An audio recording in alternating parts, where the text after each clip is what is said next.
जिस जगह अभी आप और मैं रहते हैं, ये जमीन आज से 400 करोड़ साल पहले उबलते और दहकते लावे से ढकी हुई थी, जिसका टेम्परेचर 5000 डिग्री सेल्सियस से भी ज्यादा था। हर तरफ आग, गर्मी और ऐसी खतरनाक जहरीली गैसेस थी जिसमें सांस लेना नामुमकिन था, जिन्होंने पूरी जमीन को अपने अंदर ढक रखा था। ना ही यहाँ सूरज की रोशनी आती थी और ना ही यहाँ पानी की एक भी बूंद मौजूद थी। जिंदगी का कोई नामो निशान तक नहीं था, क्योंकि यहाँ का टेम्परेचर इतना ज्यादा था कि अगर कोई भी क्रिएचर यहाँ कदम रखता तो चंद लम्हों के अंदर राख बन जाता। लेकिन फिर अचानक ऐसा क्या हुआ कि हजारों डिग्री जितनी ये गर्म जमीन ठंडी पड़ने लगी, और न सिर्फ ठंडी बल्कि बिलियंस ऑफ स्टार्स और प्लैनेट्स के इस यूनिवर्स में सिर्फ एक इकलौती ऐसी जगह बनी जहाँ जिंदगी मुमकिन हुई। जमीन पर ये दरख्त, ये पानी, इंसान और जानवर कहाँ से आए और क्यों, जानते हैं आज की इस वीडियो में। कहानी हमारे अर्थ की।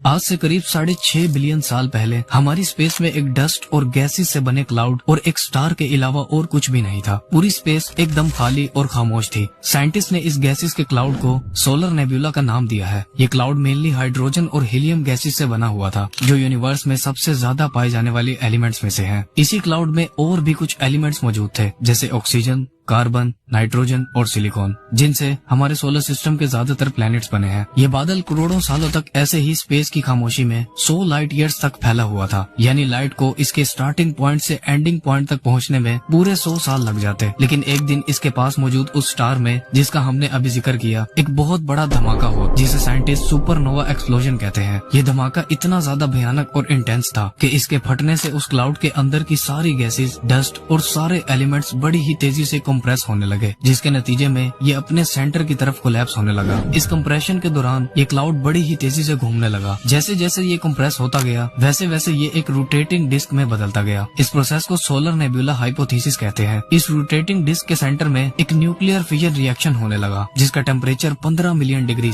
यानी 1.5 करोड़ डिग्री से भी ज्यादा था, जिससे हमारा सूरज यानी सन अपने फॉर्मेशन में आया था, जिसके अंदर भी न्यूक्लियर फिजन रिएक्शन से ही एनर्जी, हीट और लाइट बनती है। सन हमारे सोलर सिस्टम का 99.76% मास खुद अकेला होल्ड करता है, जबकि बचे हुए 0.14% में बाकी सभी प्लैनेट्स, मून्स, कॉमेट्स और एस्ट्रॉइड्स वगैरह बनते हैं।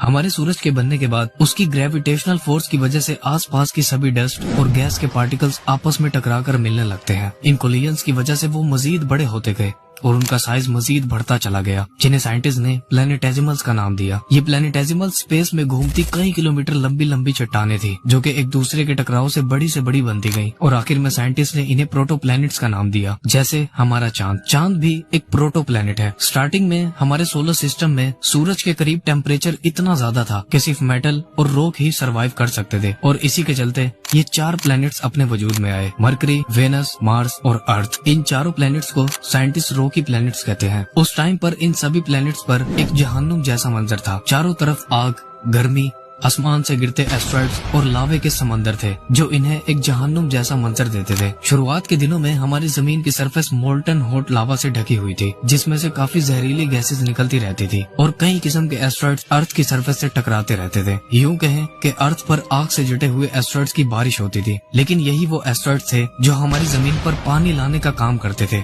जब ये उस सोलर क्लाउड से निकलकर हमारी अर्थ पर गिरते थे, तो उनके अंदर आइस क्रिस्टल्स होते थे, जो हजारों सालों तक हमारी अर्थ पर पानी लाते रहे। वो एस्ट्रॉइड जमीन पर गिरकर तबाह होते गए और उनके अंदर का पानी इवेपोरेट होकर बारिश बनकर बरसा। ये सिलसिला हजारों लाखों सालों तक अर्थ पर चलता रहा। जमीन बारिश और इन एस्ट्रॉइड से निकलने वाले पानी से ठंडी होने लगी, और जमीन के ऊपर की सरफेस ठोस होने लगी और साइज में काफी बड़ी हो गई। ऊपर की सरफेस ठंडी होने की वजह से सारे हैवी मेटल्स जैसे आयरन और निकल वगैरह अर्थ के कोर यानी सेंटर में चले गए। साथ ही सोलर सिस्टम के अंदर इन चारों प्लैनेट्स के अलावा सन की ग्रेविटी के चलते गैस और डस्ट से मिलकर प्लैनेट्स की फॉर्म में आते गए, जैसे जुपिटर, नेपट्यून और यूरेनस, जिन्हें साइंटिस्ट गैस जायंट्स के नाम से भी बुलाते हैं, क्योंकि इनका ज्यादातर हिस्सा गैसेस और डस्ट के पार्टिकल से बना है। साइज में बड़े होने की वजह से उनकी ग्रेविटी अर्थ के मुकाबले काफी ज्यादा थी, जिसकी वजह से जो एस्ट्रॉइड स्पेस में घूम रहे थे, वो अब अर्थ पर गिरने की बजाय इन गैस जायंट से टकरा जाते थे, जिससे अर्थ पर एस्ट्रॉइड गिरना बंद हो गए थे।